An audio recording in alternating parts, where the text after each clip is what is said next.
On a hillside farm in Ripton, Vermont, lives one of America's foremost poets. Born in San Francisco, he came east to make New England both his home and the inspiration for his poetry. He said once, "A poem begins with a lump in the throat." The National Broadcasting Company presents A Conversation with Robert Frost.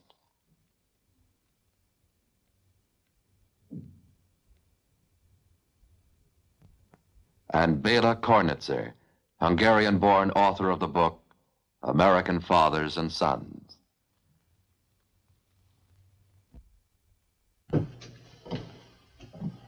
Mr. Kornitzer. How do you do, sir? How good of you to come all the way up into Vermont for this interview. Well, it's a pleasure and a Will you privilege, sit with Mr. me? Frost. Thank you. Well, Mr. Frost, I think I should warn you that you are the first poet I have ever interviewed. I think I should warn you that you're the first Magyar that ever interviewed me. Yeah, so you better be careful about your idiom. Well, I will try my best, Mr. Frost. Must be a courageous young man, just to undertake to interview a poet you probably never read much of. Well, Mr. Frost, I remember that you yourself said, courage is the human virtue that counts the most. Courage to act on limited knowledge. Isn't that your philosophy, Mr. Frost? Especially the limited part of it. Everybody has said that courage is the greatest virtue, but the point of what I said was that we've got to go ahead on limited knowledge. A general has to go into battle on limited knowledge. Insufficient knowledge, insufficient. And someone has said a poet ought to learn all that all the other poets had ever said before he undertakes to say anything, so he'll avoid repetition, you know. But if he did that, he'd be 50 years old before he started. And all the poetry that was ever written was really started somewhere between 15 and 25, you know. You've got to start on insufficient knowledge. And you've got to have that kind of courage. As a young man, you worked as a mill hand in a shoe factory. You were a small-town editor, a school teacher, and a farmer. I wonder, which one of these early occupations had the greatest molding effect on your career? Well, I suppose farming did most for me. I was a farmer all the time when I was doing other things. I always had a farm in the backyard, in San Francisco even. But I got something out of working on a newspaper. I learned that I had to wind things up. I used to leave things half-written, you know, but things couldn't go in unless they were rounded out. Teacher, I ought to say, I got something out of being a teacher. I had to make things understood. And that put me in the class of poets that wanted to be understood. You were recognized as a poet quite late, at the age of 39. And in addition, your first book was published in England and not the United States. Why was that, Mr. Frost? It was more or less an accident that it happened over there. I'd never been discouraged in America. I'd never been very much encouraged. I'd had sporadic poems in the magazines, but nobody'd ever written me as good a letter of acceptance as some people get of rejection. And I got over there in England with the idea of writing a novel or a play to put the family on its feet. And one night I sat on the floor and looked my poems over and made up a little book and took it into a strange publisher, and in 3 days signed a contract. But I owe a lot to the British, you see, for that. It might have happened here, don't know whether it could or not, but they were very nice to me. It was a very grand time I had, but very generous. They put me on my feet. I came home from there, a sort of a made poet, you know. I never had any dealing with a book publisher here, and I didn't know I had a publisher over here. I arrived on George Washington's birthday and walked up a side street, rather deserted, and found a a new magazine I'd never heard of, the New Republic, and in it a 2-column review of my book as published by Henry Holt and Company, and I've belonged to Henry Holt and Company all the years since. I owe them a great deal. Mr. Frost, is time a factor in the perfection of a poem? I was surprised to learn that you wrote that charming poem, Stopping by Woods on a Snowy Evening, in about 20 minutes? Oh, more or less, yes, very shortly, very directly, putting it right through. Would you please recite it?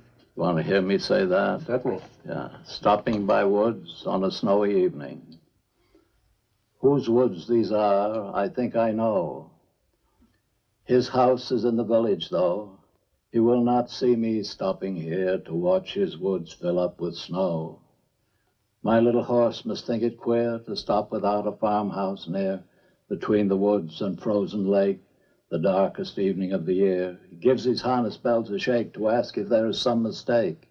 The only other sounds the sweep of easy wind and downy flake.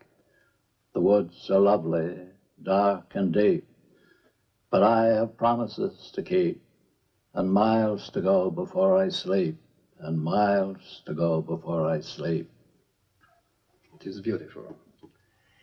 Do you believe, Mr. Frost, that the textbooks are giving the right interpretation of the meaning and spirit of your poetry? For example, Stopping by Woods on a Snowy Evening is described in a textbook as a suicide poem. Is this classification correct? That's terrible, and terrible, isn't it? But that's one textbook. I've had fine treatment all around, you know. Most of the textbooks writers, most of the critics in America are professors in our colleges.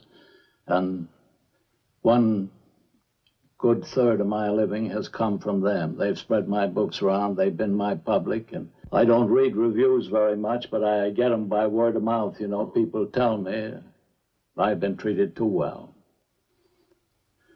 Colleges, the best audience I have is a kind of a mixed town and gown audience. These college professors have taken care of me. My greatest debt is to Amherst College, Michigan. I stayed there a long time. Dartmouth. Those are the chief ones. Amherst, chiefest of all. I belonged to Amherst in my loose way for about 20 years out of the last 35.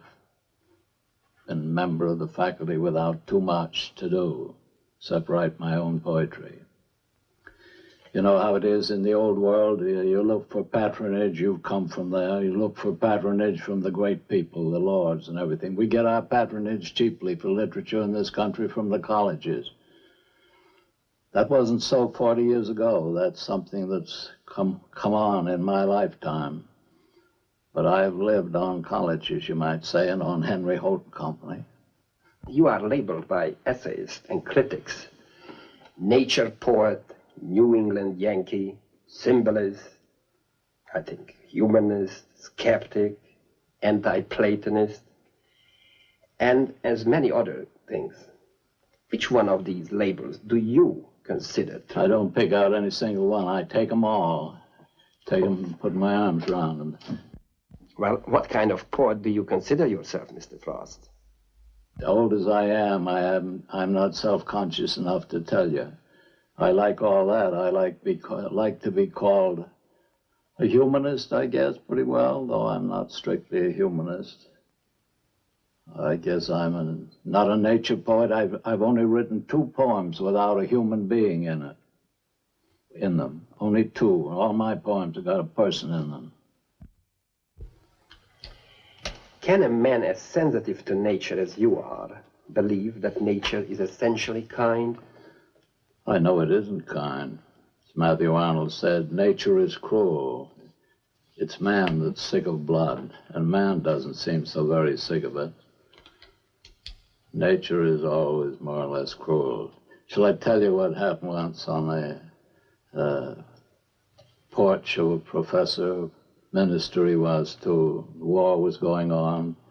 beautiful moonlight night, and he was there with some boys and talking about the horrors of war, how cruel men were to each other, and how kind nature was, what a beautiful country this was, spread beneath us, you know, moonlight on it. And just as he talked that way, spreading his arm over it, a bird began to shriek down in the woods. Something had got into its nest. Nature was being cruel. And the woods are all killing each other anyway. That's where the expression came from, a place in the sun. Tree wanting a place in the sun that it can't get. The other trees won't give it to it. You were only 10 years old, I believe, when your father, as San Francisco newspaper editor, died. What is your most vivid recollection about him? Oh, that he was a long-distance swimmer, and he could walk over 6 miles an hour, and he was very ambitious in politics, and he was cut off in everything too young. I remember him swimming out in San Francisco Bay, out of sight, till he appeared again on a buoy or somewhere out there in the evening. And I was with him a great deal. I didn't go to school very much. And I went round campaigning with him in the year that elected Grover Cleveland the first time. I was with him all day long in a buggy, horse and buggy. But he was severe but informal. He was a regular 4th of July American. He loved to make a great to-do on 4th of July. Your father, I understand, was something of a disciplinarian who would spank you for minor offenses. Was your attitude toward your children as firm as your father was toward you? Well, I'd like to ask my children more about that. I was pretty mean sometimes, I guess. Not very. Your father was a violent Democrat who hated the Republicans. How did his political attitude affect you? Has politics ever come into your poetry? Very little, and always interested in politics. I pick up politics very fast in any community I get into, college community or anything else. I'm kind of political minded, I think, from having started life with him. But I am no hater of Republicans. I think I told you when I first met you, or you told me that you'd read in a book that he thought all Republicans were whited sepulchres, all hypocrites. He did. I don't think that. Got over that. He burned a campaign biography of General Hancock after Hancock failed to get elected, and then went and shook hands with General Garfield, who got elected. My father thought that was a piece of hypocrisy for a Democrat to shake hands with a Republican. He burned the campaign biography, asked me where it was, hung it up by the inside leaves like that, touched a match to it, and threw it into the open fireplace. That's all he wanted of that kind of Democrat who'd shake hands with a Republican who'd licked him. Would the world be better off if poets were listened to more and politicians, scientists, and businessmen less? I'm satisfied with the division of the spoils. It's always been that way. Poetry hasn't had much of a say in the time of it. In Homer's time, the rhymes say, 7 cities claimed the Homer dead, through which the living Homer begged his bread. 7 cities he begged through, and they all honored him long after he was dead. So poetry gets its share. It's like a very small part of a big machine, but rather vital. Carburetor or something like that, you know. It's only, the complaint about this comes from people who can't write poetry and can't sell poetry and can't do much of anything poetry. They think the world's to blame, you know. And that's not the way to judge it. Poetry gets a good deal of neglect, and that's probably good for it. It's just the same with all the arts. They get a good deal of neglect. Adversity. Nobody knows just how much is good for them. Some people think that if you could give them plenty of foundation money, they'd be all right. I like to make a pun of that, but they think the arts are a BUY product, byproduct. Is the world any better off now than it was 50 years ago? If it is, I'm afraid that it won't have enough adversity in it for the good of the arts. Well, are you satisfied with the level of literature of the present America? Yes, quite satisfied. I don't know what else to be. I always wish more writers, you know, more poets, more. That's one thing I set my heart on. I guess we get them. We had a wave they speak of in the long 1915 to 25, quite a wave of poets and writers. Maybe there aren't as many around right now. The thing, systole and diastole, opens and shuts, and spans. Are the youngsters promising these days? Yes. Always some of them around. I know many of them. Let's not. Always half a dozen or so that are good bets, you know. You can't tell too far ahead. Some of them give it up and go into banking. It seems to me you are an optimist, Mr. Frost, or am I right in that? Am I an optimist? Are you a pessimist or optimist? Are you a pessimist? I'm asking you, Mr. Frost. Which are you? Well, I have faith. You have faith? Yes. Is that an optimist that has Must faith? be. In my logic, yes. Well, now I'll tell you about that. I have... an optimist has hopes for the future. Is that what you mean? Yes. And, well, I have not only hopes for the future, I have hopes for the present and hopes for the past. What do you mean by that? I mean that I have hopes that the past will be found to have been all right for what it was. See? And the present, this present of ours, I hope will be found to have been all right for what it was. That is, that it will have made its point in history. And you want me to tell you what I think its point will be found to have been? Yes, I would appreciate it. It will be found to have been a discrimination between civilization and utopia. But utopia is just a word for the conclusion, the ultimate conclusion of socialism. We're going to discriminate once and for all, or once again, between science, what can be made a science of, and what can't be made a science of. The better half of the world, of our daily life, can't be made a science of. And we're going to settle that. If there's a fault to find with our time, and it's just as important to know it, to describe its faults as its virtues. If there's a fault to find with it, it's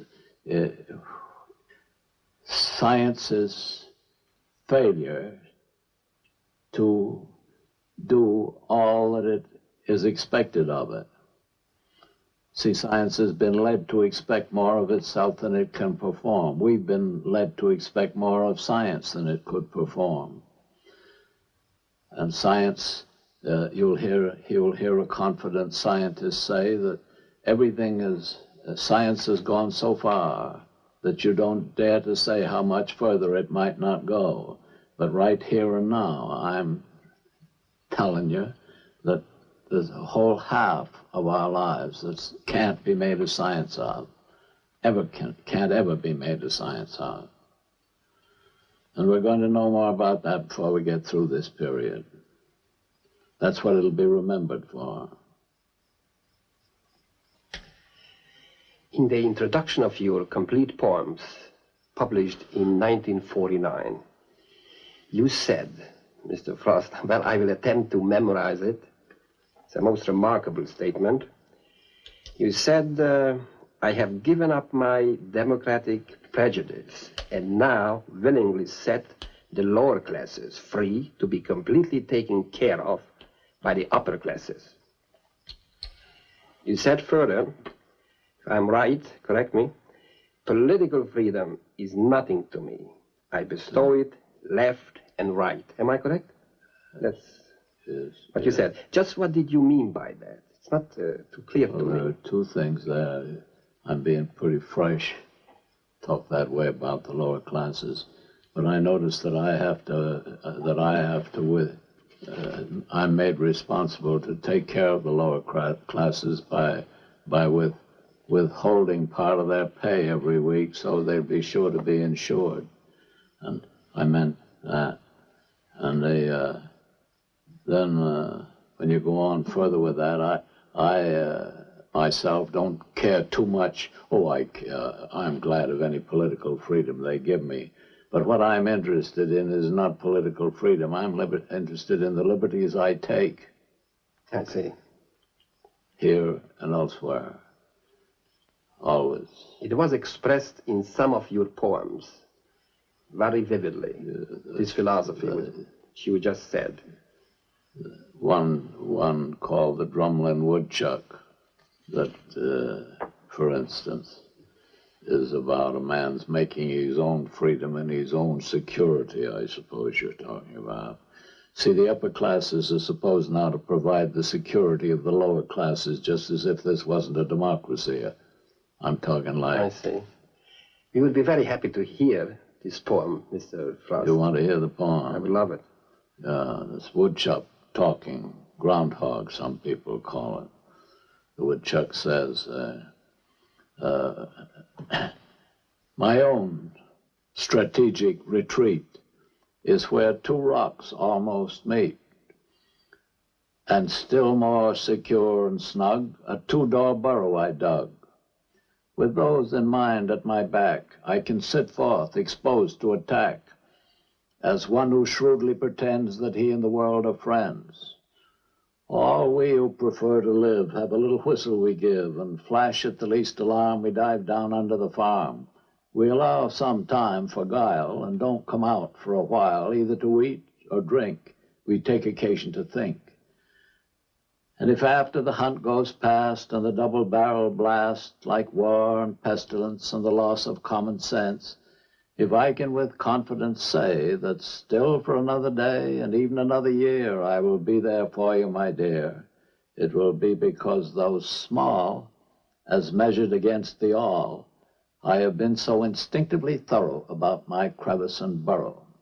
It's a smug poem, you see. Mm-hmm.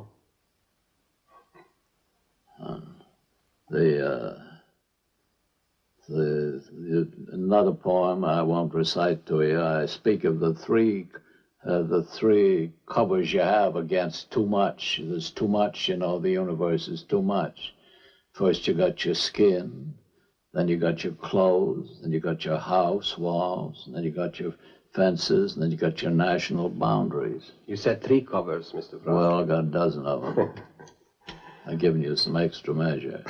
But that's what you have. You build your life out of these shelters from too much. The infinite's being too wide is the reason the powers provide for inner defense my hide. You see, it goes like that.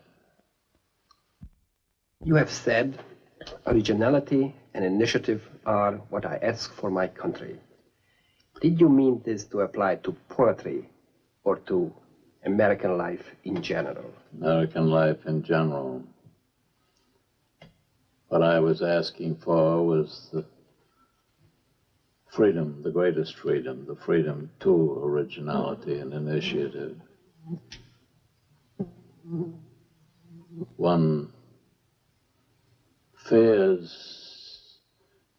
has fears for the talk about equality, because I would think one opposite of freedom was equality. If everybody has got to be of the same originality and the same initiative, there won't be much initiative and there won't be much originality. But the freedom is one of the great mysteries. We use the word more than any people that ever lived, maybe except the French. And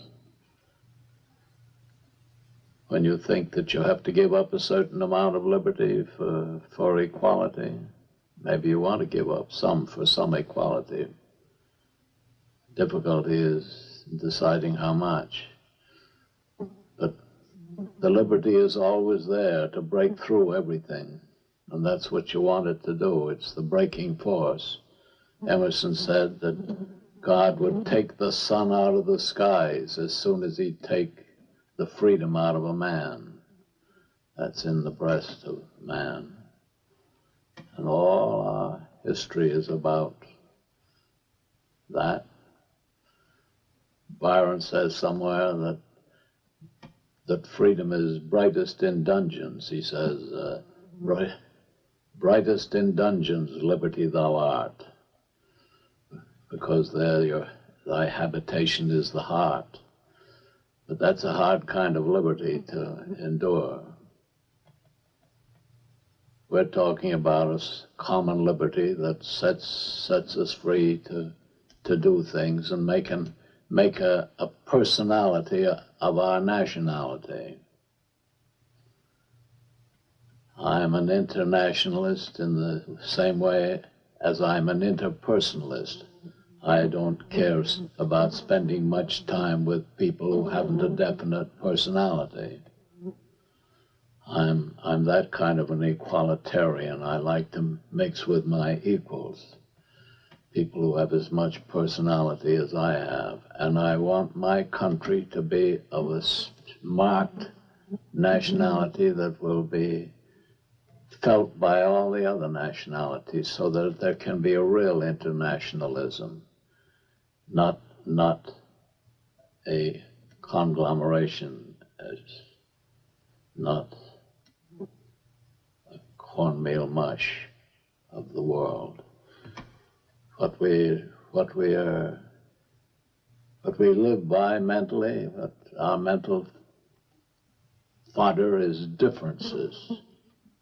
Distinct differences, even though they end sometimes, though they go beyond pleasure, they go into pain and they go into war, strife. But the great thing is toward boldness that we spoke about early, courage to go ahead. One of the poets says that the object in life is to be with caution bold. Bold is the first word, and the second word is caution. And the caution means all the laws and qualifications and everything like that, and the knowledge, the information and everything like that for security. The caution is security. Bold is freedom and the breaking thing. The true liberty, the boldness comes in the true liberty. People will tell you the opposite. They'll tell you that the freedom lies in being cautious. Freedom lies in being bold. So. Filmed at Mr. Frost's farm in Ripton, Vermont.